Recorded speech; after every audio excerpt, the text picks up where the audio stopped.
একজন subscriber comment করেছিলেন একটি দোতলা বাড়ির ক্ষেত্রে প্লিন বিম কেমন হওয়া উচিত এবং কত এর কটা রড ব্যবহার করব।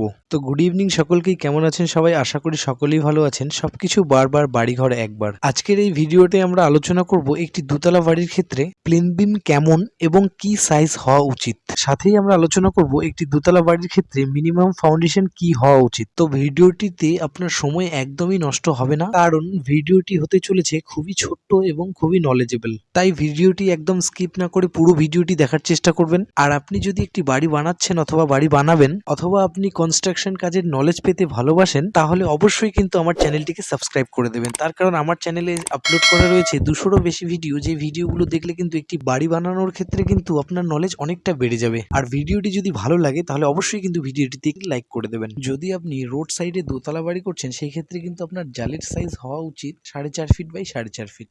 এছাড়া নর্মালি দোতলা ফাউন্ডেশন হিসেবে কিন্তু আপনি জালির সাইজ রাখতে পারেন 4 ফিট বাই 4 ফিট। 4.5 ফিট যদি আপনার জালির সাইজ থাকে সেই হিসেবে কিন্তু আপনাকে মাটি কাটতে হবে 5 ফিট বাই 5 ফিট, অথবা যদি আপনার জালির সাইজ থাকে 4 ফিট বাই 4 ফিট সেই ক্ষেত্রে কিন্তু আপনাকে মাটি কাটতে হবে 4.5 ফিট বাই 4.5 ফিট। কারণ ফুটিং এর জালির ক্ষেত্রে কিন্তু 3 থেকে 3.5 ইঞ্চি ক্লিয়ার কভার রাখতে হবে জালির চারদিকে। এরপর 4.5 ফিট জালির ক্ষেত্রে কিন্তু আমাদের ফুটিং ঢালাই করতে হবে 5 বস্তা সিমেন্ট দিয়ে, এবং 4 ফিটের নেটের ক্ষেত্রে কিন্তু আমাদের ফুটিং ঢালাই করতে হবে মোটামুটি 4 বস্তা সিমেন্ট দিয়ে।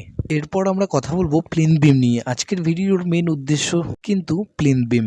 তো প্রথমেই আপনাদেরকে বলে রাখবো, প্লিন বিম কিন্তু নর্মালি আমরা দুই প্রকারের দিয়ে থাকি, ডাবল টাই বিম এবং সিঙ্গেল টাই বিম। তিনতলা বাড়ির ক্ষেত্রে কিন্তু আমরা ডাবল টাই বিম ব্যবহার করব, দোতলা বাড়ির ক্ষেত্রে আমরা সিঙ্গেল টাই বিম ব্যবহার করব। যেহেতু আমরা দোতলা বাড়ির ক্ষেত্রে সিঙ্গেল টাই বিম ব্যবহার করব, সেই ক্ষেত্রেও কিন্তু আমাদের অনেক সাবধান হতে হবে, কারণ নিজে ভুল করে শেখার থেকে অন্যের ভুল দেখে শিখলে সময় এবং টাকা দুটোই বাঁচে। তো সিঙ্গেল টাই বিম দেওয়ার ক্ষেত্রে এই বিল্ডিং এ যে ভুলটা হয়েছে সেই ভুলটা আমি আপনাদেরকে দেখানোর চেষ্টা করব। দেখতেই পাচ্ছেন নিচে গাঁথনি করে উপরে কিন্তু টাই বিম করে দেওয়া হয়েছে। ইটের যে গাঁথনি দেখছেন, ভিট গাঁথনি, এর নিচে কিন্তু কোনো রকমের কোনো প্লিন বিম নেই, টাই বিম নেই। তার কারণেই কিন্তু ওয়াল ফেটে গেছে, অলরেডি ক্র্যাক হয়ে গেছে ভিট। একটু ধ্যান দিয়ে যদি দেখেন, দেখতেই পাচ্ছেন প্লিন বিমের নিচে যে গাঁথনি রয়েছে, ইটের গাঁথনি, সেই গাঁথনিতে কিন্তু অলরেডি ক্র্যাক ধরে গেছে। আর এটা কিন্তু হয়েছে আমাদের সিঙ্গেল টাই বিম দেওয়ার কারণে। টাই বিমটা কিন্তু আমাদের দেওয়া রয়েছে ভুল জায়গায়, সেটা হলো ইটের গাঁথনির উপরে ফ্লোর লেভেলে। দোতলা ফাউন্ডেশনের ক্ষেত্রে সিঙ্গেল টাই বিম আমাদের ব্যবহার করতে হবে গ্রাউন্ড লেভেলে, ইট গাঁথনির নিচে। সেটা থাকবে কিন্তু আমাদের পুরো সার্কেলটা যে রয়েছে, বিল্ডিং এর যে চারদিকের ভিট রয়েছে,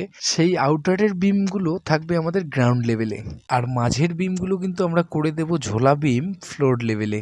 আর এটাই কিন্তু সিঙ্গেল টাই বিম দেওয়ার সঠিক নিয়ম। আর এই প্লেন বিম গুলোতে আমরা ব্যবহার করব 4টে করে 12 নর্মাল জায়গায়।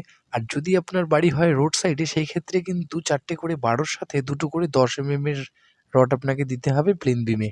তাহলেই কিন্তু নিশ্চিন্তে থাকতে পারবেন আপনি দুটো ছাদ দিয়ে। তো এই ছিল কিছু গুরুত্বপূর্ণ ব্যাপার দোতলা ফাউন্ডেশনের ক্ষেত্রে। আর আপনার যদি কোনো প্রশ্ন থাকে তাহলে অবশ্যই কিন্তু আপনি কমেন্ট করতে পারেন। আমি কিন্তু আপনার কমেন্টের উত্তর প্রতিনিয়ত দেওয়ার জন্য প্রস্তুত হয়ে থাকি। তো আজকের জন্য এতটাই। দেখা হচ্ছে আর একটা নতুন ভিডিও নিয়ে। ভালো থাকবেন সকলেই।